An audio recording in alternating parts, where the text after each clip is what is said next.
Welcome to our small group. Twice the amount of people signed up for tonight because they realized it was dark and cold and stayed home. Thank you for coming. For those of you who do not know me, I'm Noelle Ipshin. I am Impact 100 Westchester's co-president, along with Nancy Winkelstein, who's our other co-president. We're glad you're here. For those of you that are new to Impact 100 or don't know who we are a 501c3 in Westchester, and we award transformational grants to other nonprofits in Westchester, and we educate women in philanthropy. So we are a member-driven organization, and since our chapter started in 2014, we've awarded over $3 million in grants to local nonprofits in Westchester. So we are striving to help nonprofits this year because they're going to need some assistance and funding. Tonight's topic couldn't be more timely. So funding challenges in Westchester, so forgive me if I read a little bit. Across the county, nonprofits are navigating significant financial pressures this year as government grants become less reliable, coupled with the shifting political landscape. As funders, we have a responsibility to understand those challenges, which is what we're going to talk about tonight. To learn from other funding models and to explore how we can be strong partners with nonprofits in our community. While also honoring the fiduciary duties we have to our members and our donors. We are fortunate to have Alison Paul, who is who's guiding tonight's conversation. She is a longtime Impact member. She is the president of Alison Paul Grant Writing and Consulting and a nonprofit professional with over 30 years of experience in the field. And Alison will lead us through the discussion, and she will lead us through some more introductions. Thank you. Welcome. Thank you, Noelle. Hi, everybody. I'm glad you're here. And even though not as many people that registered are here, I hope all of you that came got the reward of seeing the moon. Did you see that? That's gorgeous. So that's your reward for coming, right? I hope that you also will all learn something, at least one thing tonight, and that you will be inspired to stay engaged with both Impact 100 and the Westchester nonprofit community that really needs you right now. So I'm going to start off. I have a few slides, and then we have two incredible panelists tonight. You guys are so lucky. David Imamura, who's the majority leader, recently re-elected. And maybe even some of your districts. I don't know if you have any constituents here. From the Westchester County Legislators. And Lauren Perkins, Program Director for New York Community Trust, Westchester. So we each have our, we'll each have our say, and then we'll have some back and forth and open it up for some questions. So this is our topic. We picked this before the government shutdown. So, it's even more timely and now. But navigating what's going on, what the government is doing and how it impacts Westchester nonprofits is what we're really going to be focusing on. And again, this is who we have with us tonight. Do I need the microphone? Can you have, okay.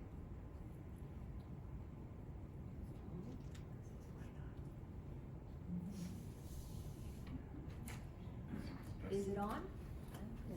Yes. Should be a green light. Yeah. Is the green light on?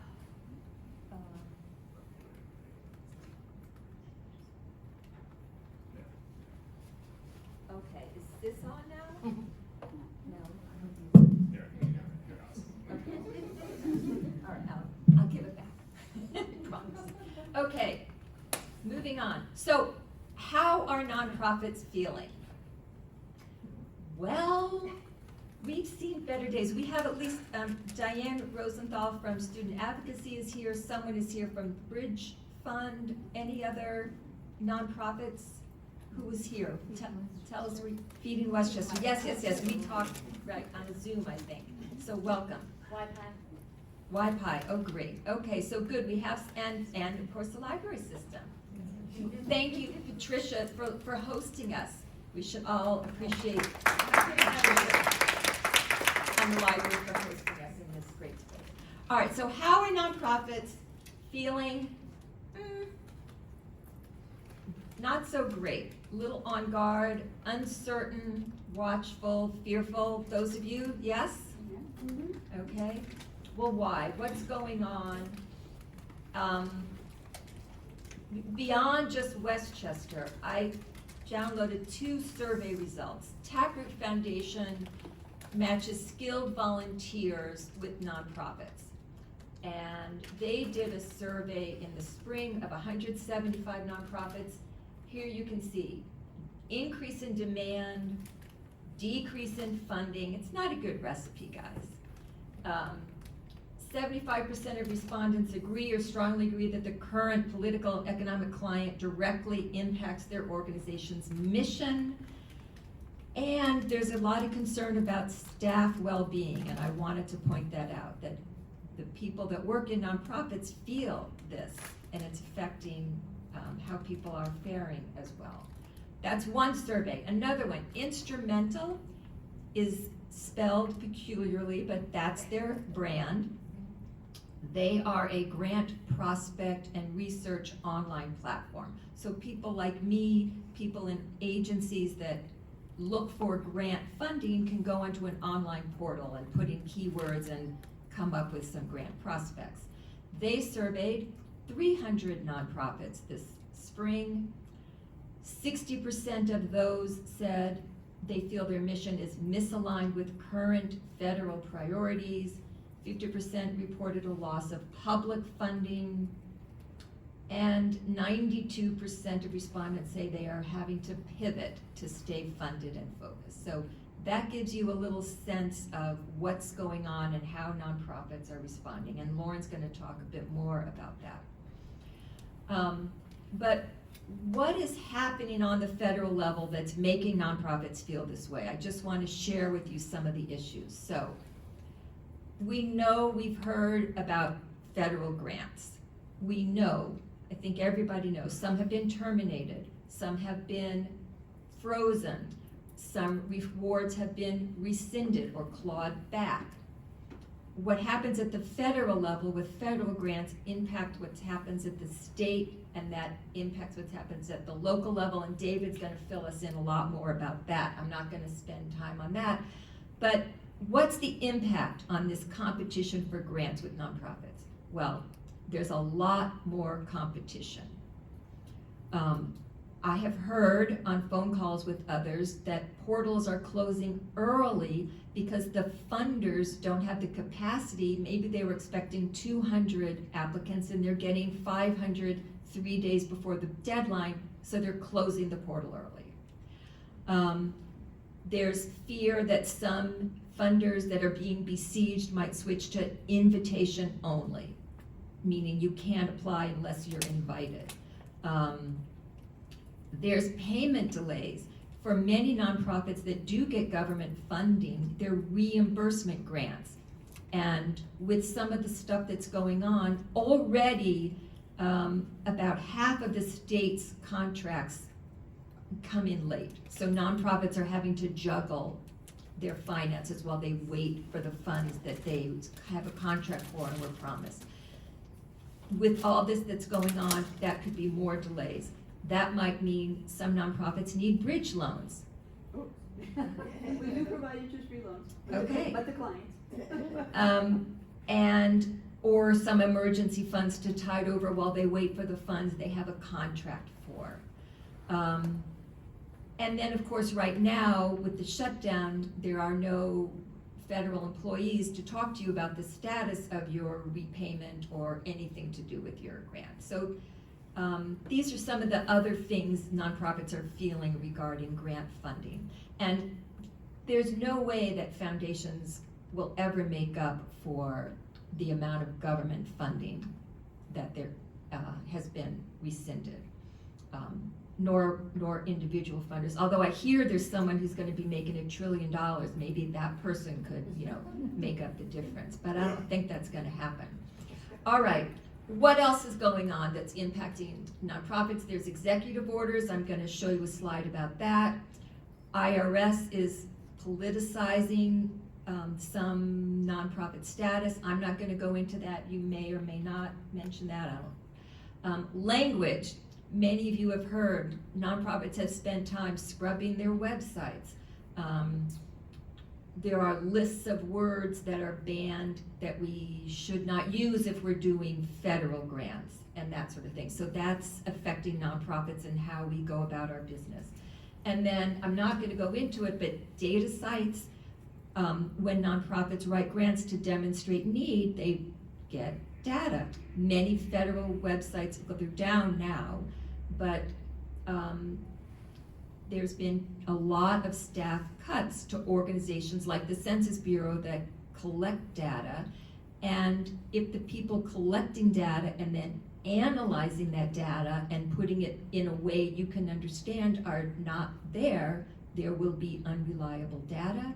And there's some data sets that are simply not being collected at all right now, like around maternal health or other things like that.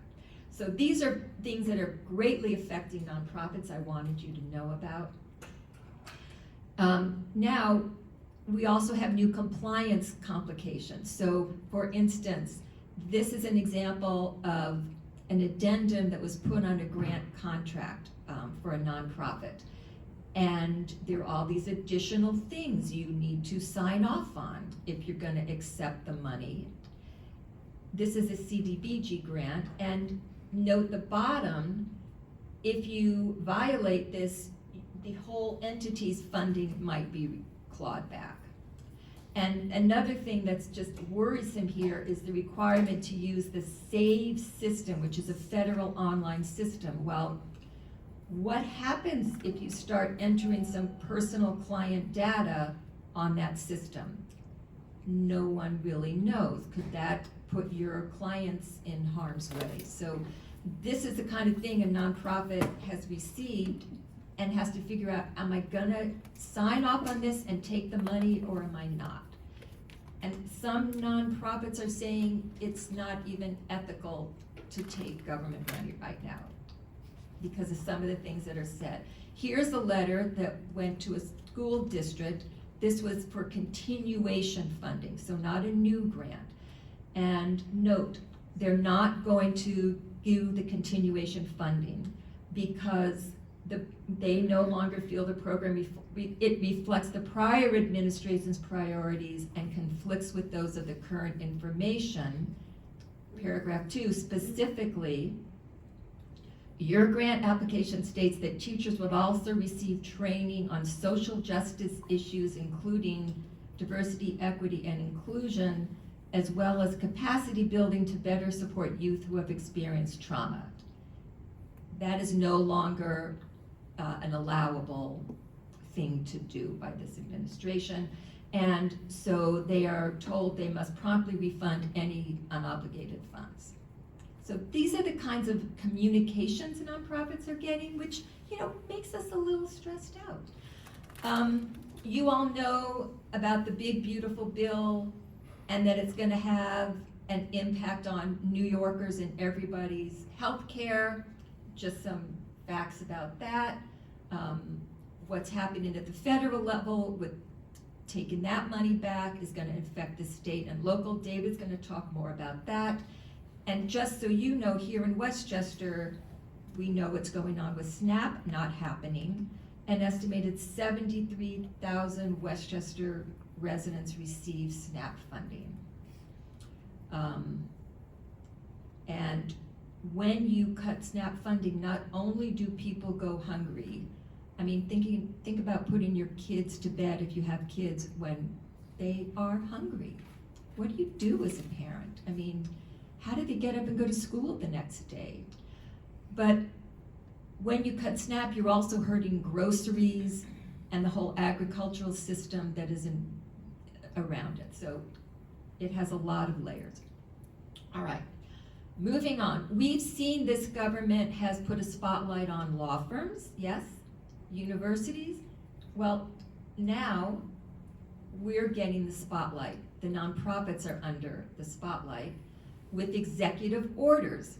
So there was one in August called improving oversight of federal grant making, and they are called to put a political appointee in each government agency that awards grants, to scrutinize the grantees to ensure they meet the government's priorities. We haven't had that before, that's new. And one of the other things that will do is slow down the whole process of getting the awards.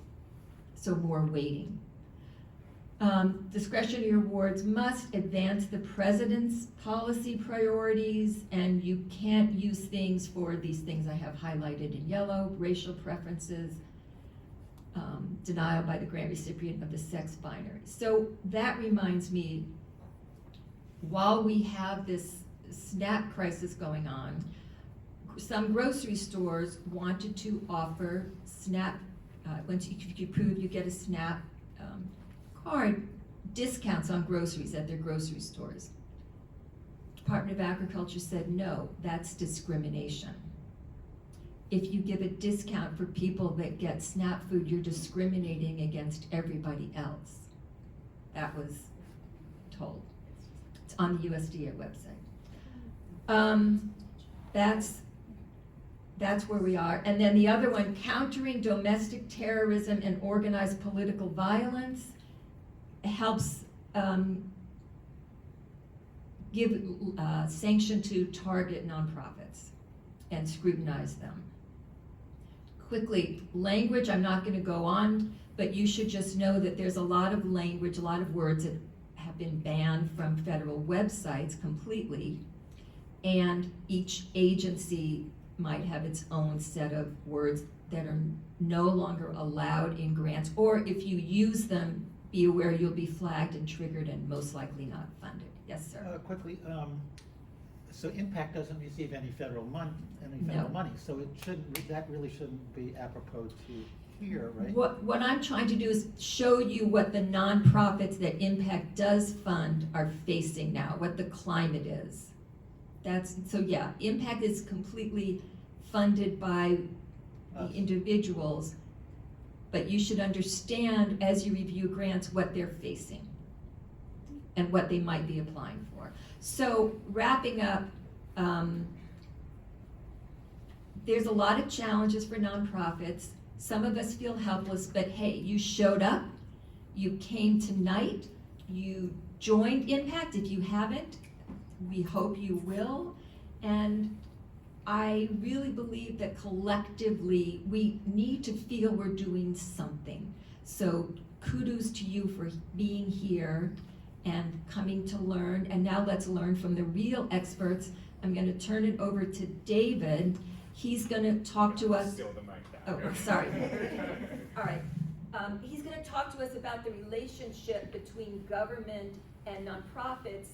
And some of us might not be aware of what that relationship really entails, what county is mandated to do, where nonprofits pick up. So let's start with some of that. All right, well, thank you, Alison, and thank you to Impact 100. It's a real pleasure to be here. Thank you so much for having me. Unfortunately, we talk about a very sad topic.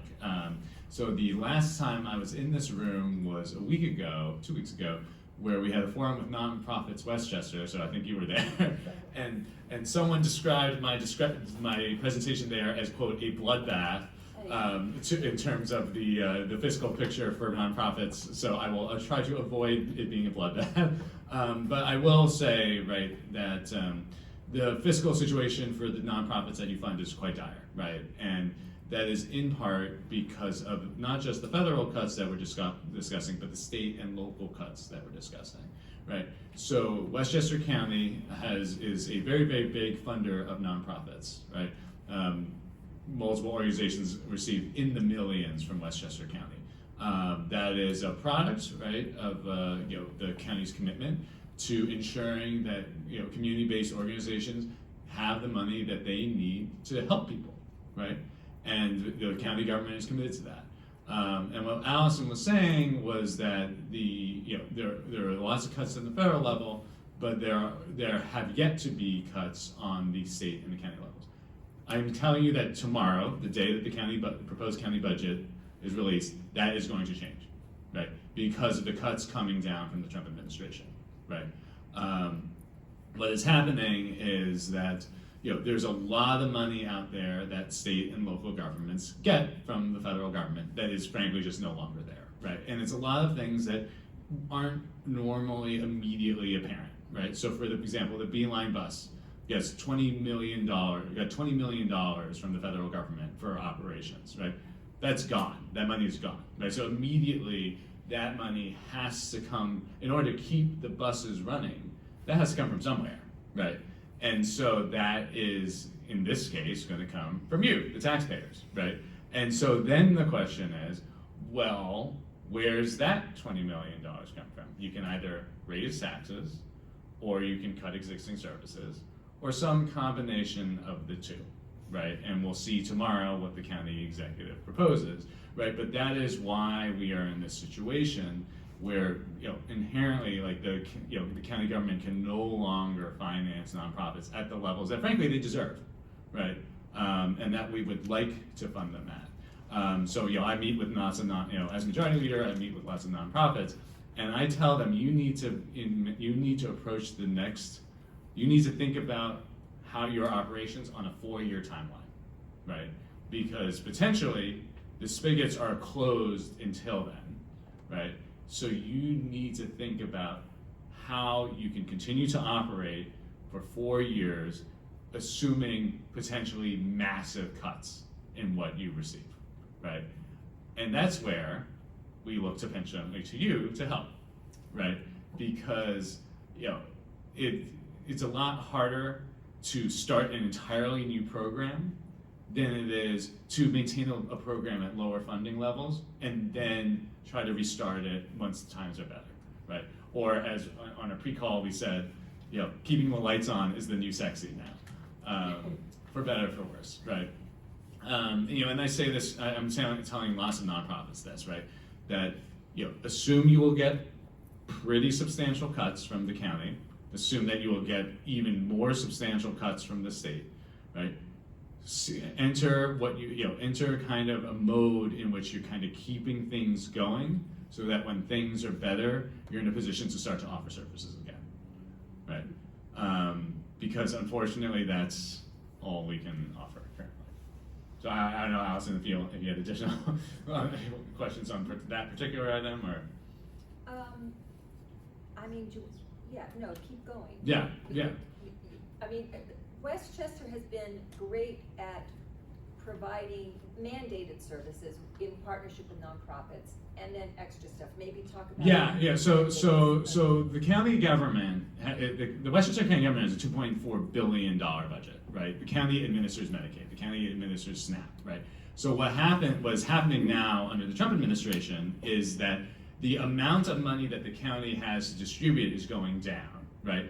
The amount in SNAP benefit, even independent of the government shutdown, the amount in SNAP benefits is going down. But simultaneously, the federal government is increasing the cost of administration, right? Because they're saying you need to have people who are applying for SNAP jump through this many more hurdles in order to be able to receive benefits, right? So that means we have to add more employees to give less in services, right? And so as a result, as I said, that money has to come from somewhere, right? And as bad as this year is, where at the end of Q1, we were already operating at a $30 million deficit, right? And we don't even have the numbers yet for Q2 and Q3, right? As bad as this year is, it will be substantially worse next year, right? Because the cuts to Medicaid, the increased costs of Medicaid administration that are being imposed on us by the big beautiful bill take effect next year, right? So as bad as things are this year for the nonprofits that you fund, you have to keep in mind that next year will be much worse, right? So not to be all doom and gloom here, right? But that is the fiscal situation facing the county and the state right now, right? You're talking about like on the state level, literally hundreds of billions of dollars that the state will no longer have, right? And the state is going to have to make a decision about, okay, we're losing these federal funds. What gaps do we fill in Medicaid, right? So then that means state taxpayer dollars, right? So that means you got to take that money from somewhere if you're not raising taxes, right? And if you are raising taxes, I guarantee you're not raising taxes enough to fill all of the gaps that are being created by the federal government, right? So that's kind of the situation we're in, right? And just on the low, this is going to affect almost every single layer of government, right? Just inherently, right? If you're a village, right? And there are multiple people, fire departments I know in Westchester County that were getting grants for new trucks, right? Safety equipment. All those grants gone, right? And so these are commitments that a lot of the times these fire departments made, monetary commitments, and those monetary commitments now must come from the taxpayers, not from federal money, right? And so then, those local governments have to either increase their taxes or breach their contracts and enter into litigation, right? And these are first responders, right? So, that's the situation. So, again, apologies. I think I entered into more of the bloodbath kind of. But I do think it's important for people to understand. We've heard that it's bad now, but people in nonprofits and government really fearing 2027 and. Yes. Now, this year is kind of the first wave. Next year is going to be much worse, right? There's no question. And do people understand that it's going to hit everybody? Maybe you can just talk how that it's actually going to hit everybody, not just the SNAP people. Well, people have to understand, like in Westchester County, one of the richest counties in the world, right? 77,000 people are on SNAP. A third of the county is on Medicaid, right? Because Medicaid is not just, I do not make a certain amount of money, I don't have health insurance. It's senior homes, right? It's home health aides, right? It is a third of the county is in some way using Medicaid, right? And if you massively increase work requirements, right? So the mom that's staying at home to watch her ailing dad, that person potentially no longer qualifies for Medicaid, right? So, you're talking about huge swaths of the economy that are being impacted in what, is objectively one of the wealthiest counties in the country, right? So while I would be the first to say that Westchester has the resources to mitigate the negative impacts, right? The first place that's going to be affected are nonprofits, right? Because as a county legislator, right? There are organizations in my district I give money to. Last year, the day after the election, I said, be aware that there is a universe where every dollar that I have goes to Medicaid. Right, and it still will not be enough, right? We'll see tomorrow, whether that happens or not, right? But we're also definitely in the next 2 years, that's the real question. I just wanted to touch, a little bit more about health and what happens when people don't have insurance, what happens with hospitals, how it is going to affect everybody, and health insurance has gone up. That's another point for nonprofits. All health insurance has gone up, 20? Yeah. Well, and the changes from the federal government to Obamacare, right, are resounding through the economy, right? You're looking at health insurance premiums increasing by 200%, 300%, 400% in some states. Now in New York, I think it's been limited. The New York Times was reporting it's 50% increase. That's still a lot, right? For people who work in nonprofits who often make less than the people they're serving, right? That is a lot of money. Right, and so and for nonprofits to absorb that blow, and who are already working on a not paycheck but to paycheck basis, but like a grant to grant, donation to donation basis, right? This is really bad, right? Inflation's a real thing. Insurance costs are up, right? You all know this, right? But the issue is that the county and local governments and the state just are not in a position to be able to continue funding at their current levels because it's got because of these cuts coming down from Washington, right? And so, it's as simple. It's almost it's like I guess a new sidewalk, right? Often Village looks to the state for a new sidewalk, right? Sidewalks are expensive. They're like $2 million sometimes. State may not have the money for that this time around, right? So then, as a result, that sidewalk goes unrepaired, right, or is never created in the first place. That's jobs, right? That's jobs, right? And so then, those people cannot participate in the economy as much, right? And it's just going to resound to everything. Okay. Sorry, bloodbath, sorry. Okay. Okay.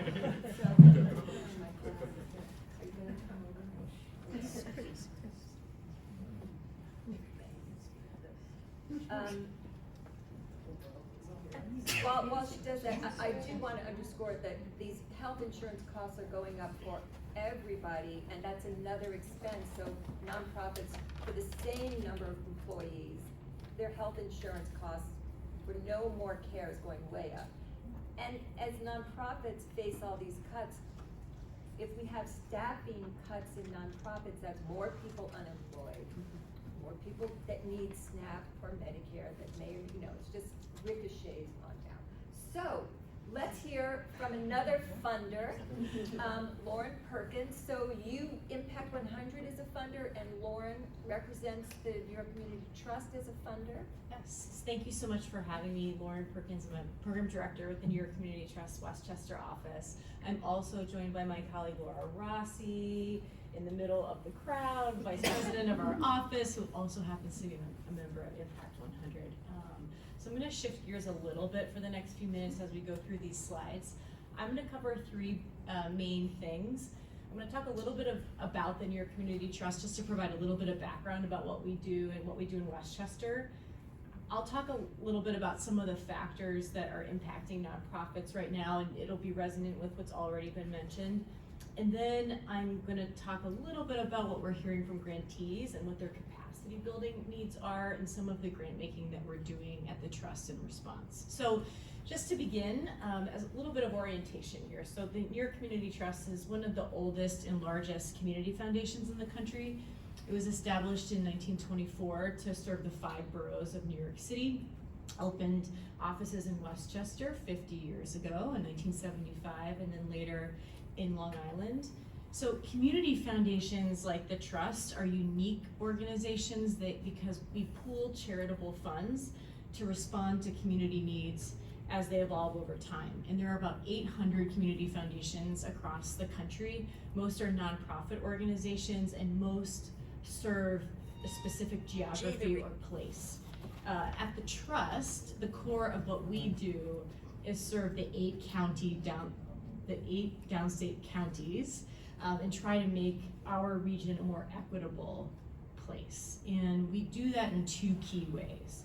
The first is that we take in and hold charitable dollars, and the second is that we make grants to nonprofit organizations. So our Westchester office focuses specifically in Westchester. The permanent funds that we take in, the charitable dollars, the permanent funds that we take in, are invested, and the investment income off of those dollars becomes our competitive grants budget. And many foundations like the Trust also serve as sponsors for donor advised funds, which are easy and tax efficient ways for charitable members of the community to give back to causes that they care about. But as a program director, I focus on our competitive grants budget and our competitive grant making program. And we award about $3 million every year to Westchester nonprofits. So just want to provide a little bit of additional context on what that grant making looks like in our county. So next slide, please.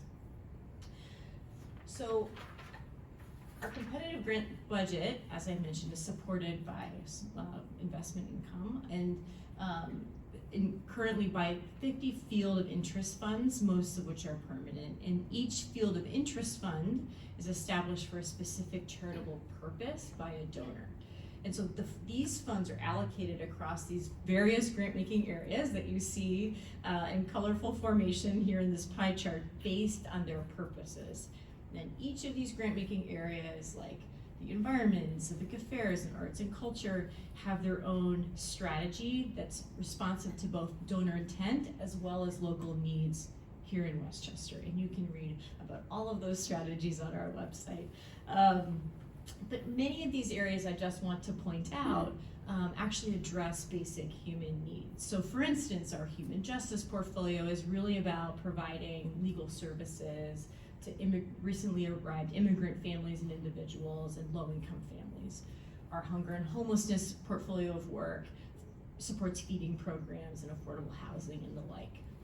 And just a note that as a foundation, we are a project-based funder, so we typically do not fund general operating support. We really look for programs that can create system-wide, sector-wide policy change. We do make some direct service grants for promising programs, to launch new promising programs, or to help expand or replicate successful programs. And then in times of disaster and great need, we can also make some additional grants through further fundraising around basic human needs, which we did during the pandemic. We were able to make some rapid response grants to address that sort of dire situation. Next slide. And the last slide on our grant making, but just wanted to show a trend and highlight this for you. So since the pandemic, our Westchester office has steadily increased the number of multi-year grants that we've made across the county. And as you can see, since 2022, both the percentage of multi-year grants, so 2 or 3 year grants as a portion of our grant making budget, and the number of grants that multi-year grants that we're making are both steadily increasing. And I'm sharing this trend because we think that, and we find in our work as funders, that in many cases, longer term grants can help strengthen program effectiveness and build program capacity in really powerful ways, especially because we know that some of our projects that are intended for sector-wide change take time, but also they provide some financial stability to groups because they can count on that second year of funding. And it really makes a big difference, especially for agencies that are providing social services. And then also during this period since the pandemic, just to note that we've decided and have done a lot of work to streamline our proposal process to hopefully make it easier for everyone. We now have an online portal. We ask for narratives no longer than 5 pages, which is half of what we asked for in prior years, and we don't require a specific template. We ask nonprofits to respond to specific things. We want to see specific things, but submit it to us in whatever format is easiest for you. Recycle things that you've put together before for other funders. We find that it saves time on both sides of the table. And if we have questions because something is unanswered in the proposal, we'll follow up with a conversation or a phone call or an email. Okay, so switching gears a little bit here. Just echo everything that's already been said. So we've seen that federal actions are impacting nonprofit organizations in many, many different ways. And just to sort of echo, of course, the federal funding cuts, and Alison mentioned a couple of surveys in her remarks. A recent survey from the Urban Institute notes that 1/3 of US nonprofits are experiencing one major disruption, so a cancellation or delay or a stop work order of government funding since the beginning of the year. We know those numbers are obviously increasing as time goes on. Grant statuses remain unpredictable. I was just on the phone with a grantee of ours who receives, just by way of example, federal fund as a sub-grantee of a USDA grant. USDA sends a one-line email, no context, this has been suspended, no sense of what's to come in the future. Organization, had already budgeted on, counted on those dollars in their budget and has to figure out a way to fill the gap because those services have already been committed to the community. So, it's echoing what's already been said. Tracking the status of these grants can be really difficult. Because of the ongoing government shutdown, there are fewer people to answer the phone in these federal agencies, to respond to emails, to provide insight as to what to expect. There is a website, usaspending.gov, where you can go and enter a federal grant number and sort of see what the real-time status is. But it's really hard for us as a county to understand from the data that's available what the impact is. Like, how is this affecting Westchester County? It's a fluid situation, and there isn't a lot of reliable data to look to. And all to say, as David mentioned, we anticipate that this will only grow more challenging, as we move towards 2027. So, and also, these new areas of scrutiny, it's already been mentioned, but we are starting to see many organizations start to engage in a sort of anticipatory compliance around, what is happening from the federal government, revising and scaling back the equity-related language that Alison mentioned to protect their eligibility from funding loss or scrutiny or investigation from the federal government. So you may see, as you engage with nonprofits in your work as funders, that language on websites, language in applications has shifted, and it might be in a direct response to the situation that we're describing. And then, of course, the ongoing shutdown causes, continued uncertainty. Nonprofits are forced to pause work, to, just keep the lights on in a way that they can. Makes planning extremely difficult. Cash reserves are strained, and it's getting worse as every day goes on. And there's SNAP, and it's SNAP today, and something else tomorrow. And here's the churn. Next slide, please. So, how is all of this sort of playing out across our grantee community? With all of this constant change comes constant uncertainty, and what David mentioned is right. What's clear is that in this moment, nonprofits need us to help them weather these storms. At the same time, that cash flow is disrupted, and there are a lot of challenges and headwinds. Demand for services is ever growing, especially in areas that are already underfunded, social services, basic human needs. And we are already starting to see that pressure shift from public funding into the private and philanthropic spaces. We're hearing this from our fellow funders, and we're seeing it ourselves, where competition for grants is increasing. Some foundations have moved to an invitation-only model, or they're shutting down processes early because of the volume of requests that they've received. So it's just making it harder for smaller organizations to access the support that they need.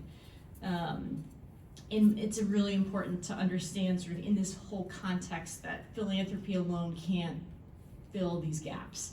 And it just can be a really powerful time to, figure out ways in which we can push in to help organizations to sustain the essential work that they're already doing, rather than sort of starting something new, and just sort of keep the lights on and stay afloat as best as possible. So aligning grant making to the moment. So at the beginning of the year, our New York City-based trust team did update some of its grant making priorities to lean into support for organizations that serve vulnerable populations that have been sort of in the target, like immigrant communities, the LGBT community, the environmental justice community, things like that. And right now, we're in close contact in Westchester with our grantees to understand what they're experiencing and how that may impact the grants that they have from us. So another thing that we're doing is just trying to remain as flexible as we can and keep lines of communication open, so that we are really just trying to stay grounded in this moment with the communities that we're trying to serve in our work. One thing that we have focused on recently is technical assistance to support nonprofit capacity. So earlier this year, we started to ask ourselves, well, what can we do? We can't fill these gaps that are emerging in grantees' budgets. What can we do to build their resilience and help them stay informed in this uncertain environment? What can we do? And so we started to look towards making more technical assistance support available, because what do we mean by that? So we're looking for ways in which we can build their capacity, but we didn't want to just do that alone. We wanted them to sort of tell us what their needs are so that we could be responsive as best we could. So we partnered with our colleagues on Long Island, the Long Island office, and we deployed a survey to about 130 of our recent grantees in Westchester, and we received about 53 responses back. We thought that the responses were pretty interesting, and it has directly informed some of the new investments that we're making in the county to build capacity. So I want to run through some of those results and just talk about this as an example of grant making that we think is responsive to this moment. So what was your operating budget? You can see here that there was the 53 organizations that responded to our survey sort of have a variety of different size budgets, from fairly modest small organizations, less than $200,000, to groups over $3 million. So a little bit of a spread here. We asked these 130 organizations, what types of funding do you currently receive? And the 53 respondents, almost half receive federal funding, either directly or as a sub-grantee. All receive private grant funding, and all of them are probably receiving some combination here. But just to the point that there's a connection between all of these sources of funding right now, as we sort of start to see the federal funding pie start to shrink. And then the 53 respondents also had a chance to tell us, we gave them 19 options, where do you feel like you need support right now? Financial sustainability, marketing communications, strategic planning really rose to the top. These are the top 10 in green. And we sat with these responses. Where is it that folks feel like they need upskilling and support and tools to weather this? And how would you, if you received additional support from the outside, like that support delivered? Interestingly, a combination of like one-on-one sessions with experts, so coaching, direct support, live webinars or recorded webinars, and peer-to-peer learning sort of rose to the top. So what we did was we took all of this information and we came up with sort of the 3 overarching themes: strategic communications and storytelling. So how are organizations responding to the restrictions around language that are clear, that are coming from the government, the federal government, and how can we support them in sort of navigating that in a way that allows them to continue to be true to their mission and carry forward their work in a genuine way, but sort of navigate these waters. Pro bono legal services to support, you know, a myriad of questions that come up when it comes to hiring and bylaws and governance and things like that. And then budget planning, like how do I plan for the future when it's so uncertain? How am I planning for contingencies and so forth? So currently what we're doing is at the Trust Westchester office is deploying services. We're making services available to our recent grantees in each of these areas over the coming 12 months. We'll learn from how that implementation goes and continue to keep our ear to the ground around what additional supports might be helpful as this fluid situation continues to evolve. But we're hopeful and have received some really positive feedback from nonprofits that this feels like it's a really useful set of services and a good use of their time right now. So I'll keep you posted on sort of how that plays out. I'll stop there, but you know, thanks so much for the opportunity to share a little bit about all that. Well, thank you, Lauren. So to kind of recap a little bit, you are still giving project grants, but you've also added this component to provide some support by the coaching, the financial stability support. That's right, legal yeah. support. It's additional support above and beyond what we're doing. So you as a funder are pivoting a little. Do you have any advice for Impact 100 as they go forward, since the 2 organizations are funded? Any words for Impact? Yeah, I mean, I think that it will be helpful to hear from leaders of organizations sort of what their needs in this moment are, and to consider how impact support, impact grants may be able to not only, you know, do the project focused work that it's committed to, but also support the operations of nonprofits, because they really appreciate the question, what are your capacity needs right now, and might really benefit from some stability when it comes to you know, filling gaps that are a result of the moment, if that makes sense. Thank you. I'm gonna open it up for questions. Just wanna reiterate 2 things I heard a lot with the word uncertainty right now, and the new sexy is keeping the lights on. Yeah. Okay, so questions, comments, responses. It's your turn. We talk. You talk. You ask. Yes, ma'am. So the uncertainty is certain now that it's going to be a crazy time, perhaps forever. Are there thoughts or organizations or people thinking of ways to help the nonprofits and the funders be more efficient? Maybe some nonprofits can consolidate or use technology, AI or something, like do something different, because the old thing isn't coming back. I don't know. That's That's a toughie. I mean, we're starting to see a lot of professional learning opportunities made available through partners and, webinars and resources that are being distributed across nonprofit networks that are asking those same questions. Right, I mean, those are really, really good questions. Is there some utility in, working together, partnership with other groups through mergers? How do you leverage AI responsibly to sort of build efficiencies? It's a whole. And there might be set of mergers, but it is not a quick and easy thing to do. No, it's not. It's not. Yeah. At all. Yeah, and I mean, I think one thing I'll say about the nonprofit sector in Westchester is that it's an incredibly collegial group, right? In New York City, for instance, I mean, the reality of the nonprofit landscape, as you know better than I do, nonprofits are directly incentivized to compete with one another, right? I don't feel that happens in the same way in Westchester, right? And it's certainly coming out of the COVID, I thought that everyone felt that they were on the, instead of being in this Game of Thrones-esque battle for funding from funders, right?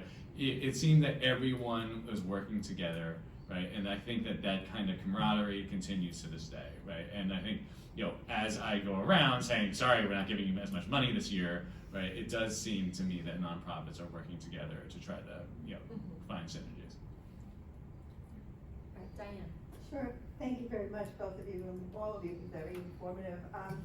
As foundations and grant makers begin to pivot and really assess the shifts that are happening and what's going to come after, has there been conversations about moving from what we call transformational or project-based grant making to more of general operating support, knowing that general operating support is really providing support for your core program services.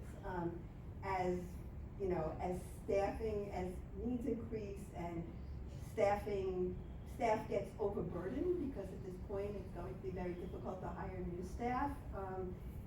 Has there been conversations about making those kinds of shifts and, just to keep people, not just keep the lights on, but keep the services going? I think that's really important.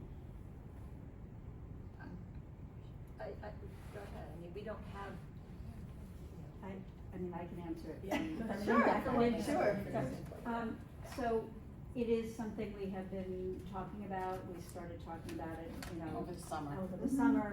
that we were going to need to keep an eye on what's happening and to see if we need to pivot. As an organization in COVID, we pivoted and went from our transformational grants and did all core mission grants.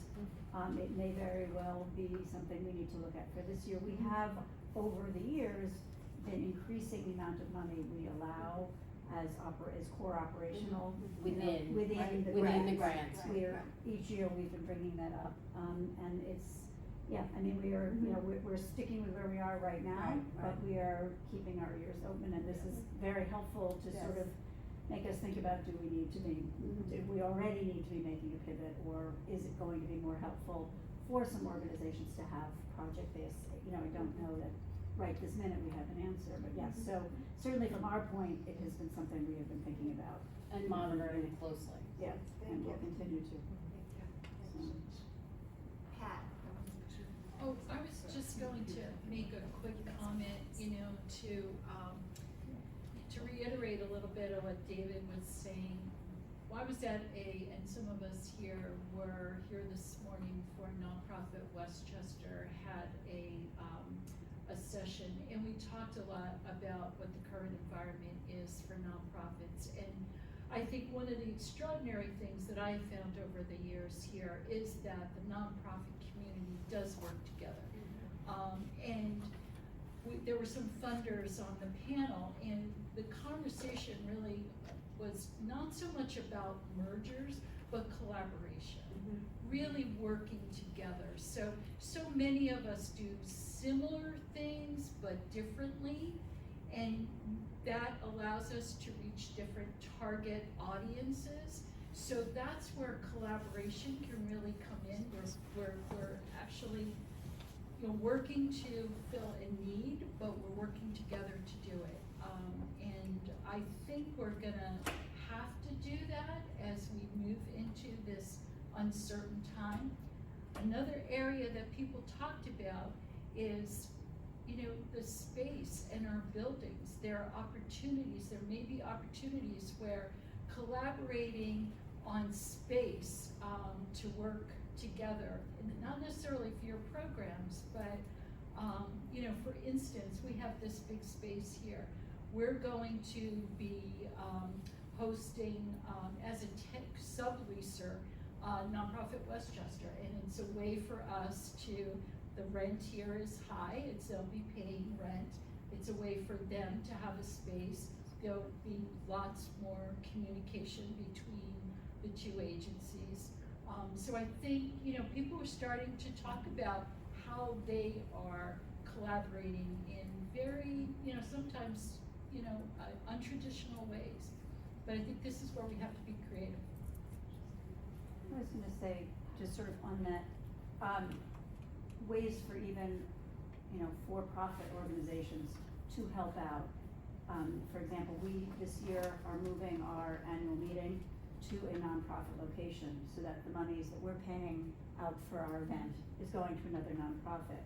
And whether there's ways for the government or other people to sort of making those suggestions, if you are doing anything, can you do it in a way that your dollars would be spent helping a nonprofit that needs those extra monies? That there's, I think we all need to start being creative and thinking, a little bit more clearly about where we want our dollars to go.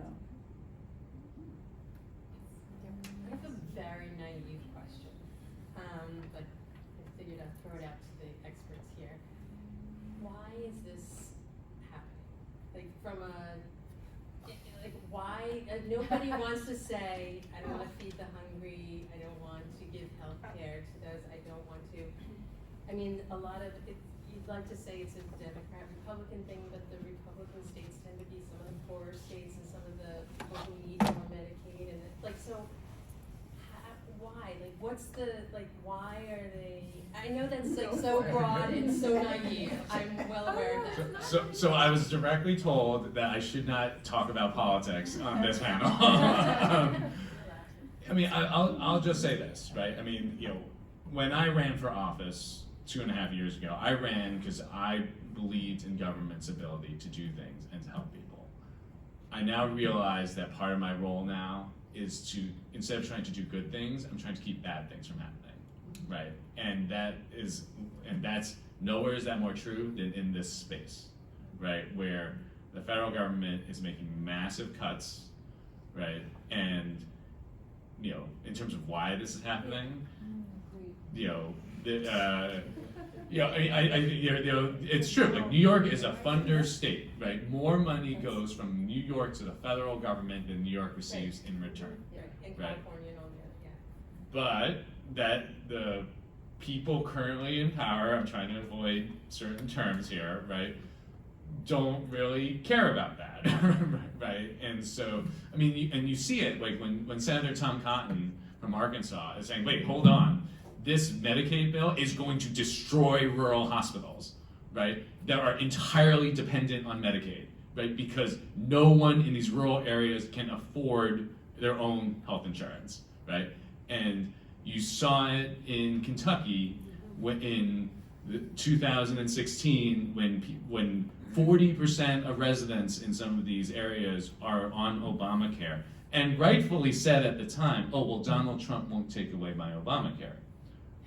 But now, the end result of the big beautiful bill is that Obamacare is effectively repealed, right? Because now you're removing subsidies and you're making it far, far, far more difficult to get benefits, right?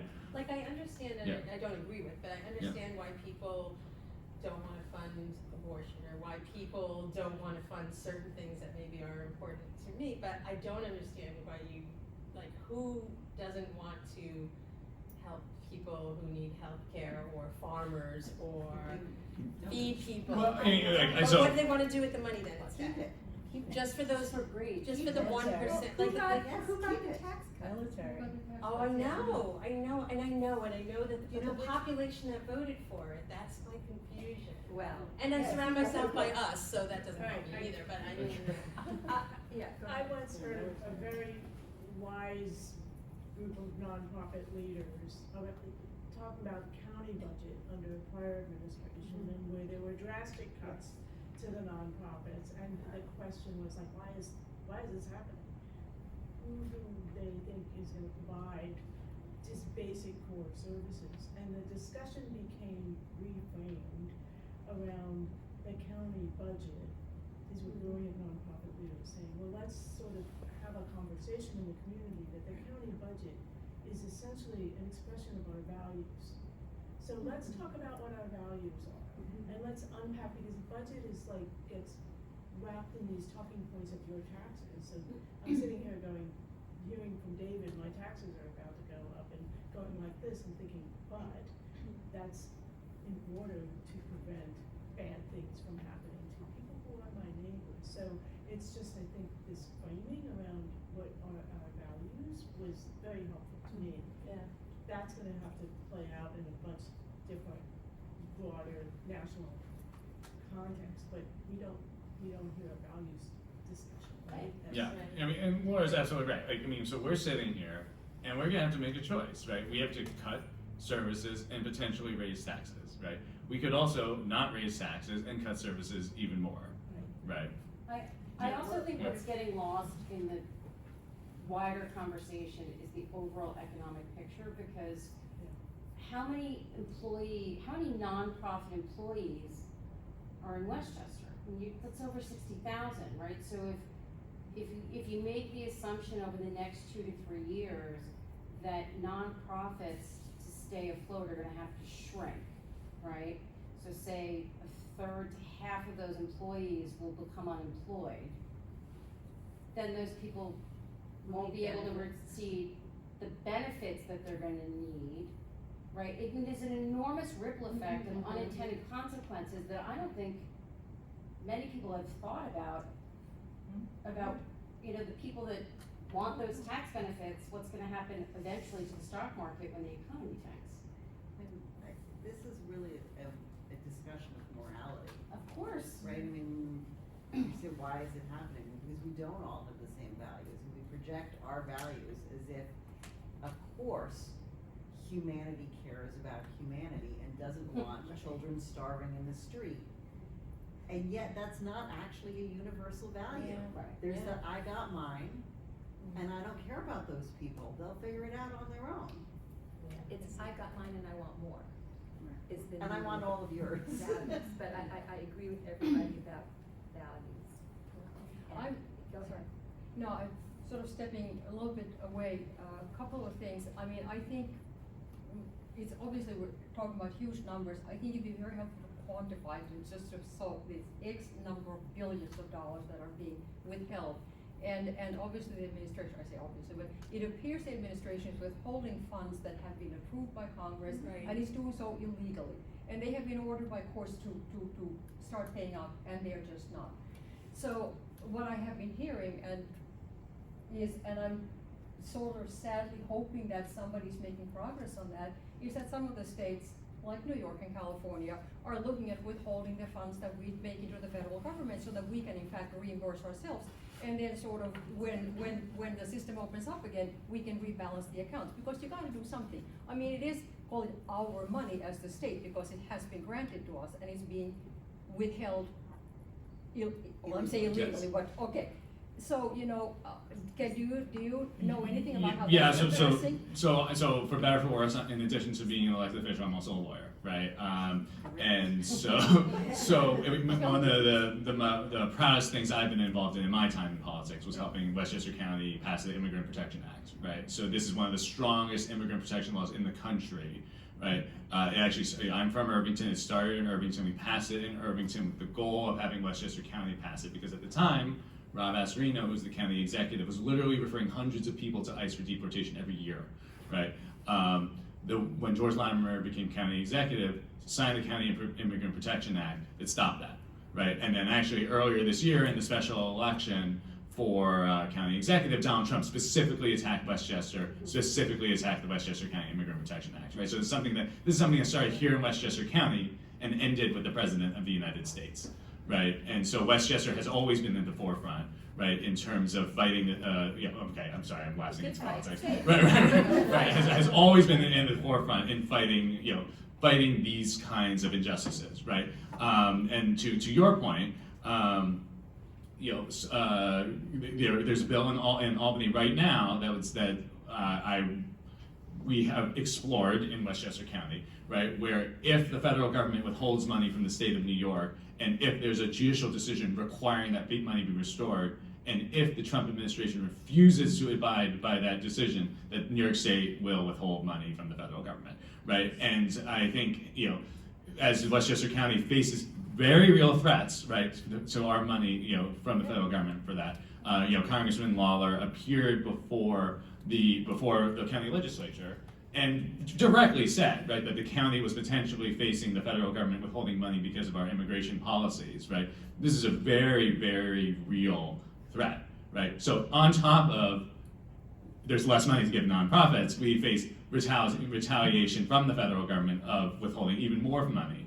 And the fact that we've had to even consider the possibility that the federal government will be judicially mandated to restore money, and that there's a possibility that it will ignore orders of the courts, right, is, I think, an indicator of where we are, right? That we have to consider the possibility that the executive branch, which is supposed to execute the law, that's their job, will ignore the law. Sorry, I lapsed into politics, sorry. Okay, we're gonna wrap up, yeah, go ahead. I'm gonna switch the conversation just a little bit. Just wanted to ask, you talked about the dire cuts and everything. Where do you see the impact on public education in Westchester County? And not in public education itself, but then we serve population of students with disabilities, and the shrinking budgets, the shrinking, access district by district to funds to support disability services. Where do you see that going, and where do you anticipate the impact of that? Yeah, I mean, so the county government, the one area that the county government is not involved in is the school districts, right? So I mean, I know that there's enormous federal money that goes into every single school, right? And I haven't heard the alarm bells ringing yet in the same way, which might be a good thing, but because I hear alarm bells from everywhere else currently. And certainly, right, there's, the fact that it's, the fact that, funding for school districts is limited to property taxes from said school districts is a mitigating factor, right? Like, you're not talking about Medicaid where it's like entirely funded by like the federal government divvying up money, right? Like it's time like these that I'm very supportive of local governments. All right, just to go back to one last comment about what you said about, does anybody want people to be hungry and values? There is emergency money that could have been used for SNAP, so I think that's the answer to your question. We have a different set of values right now. All right, we came, we learned. Did you learn something tonight? Something new?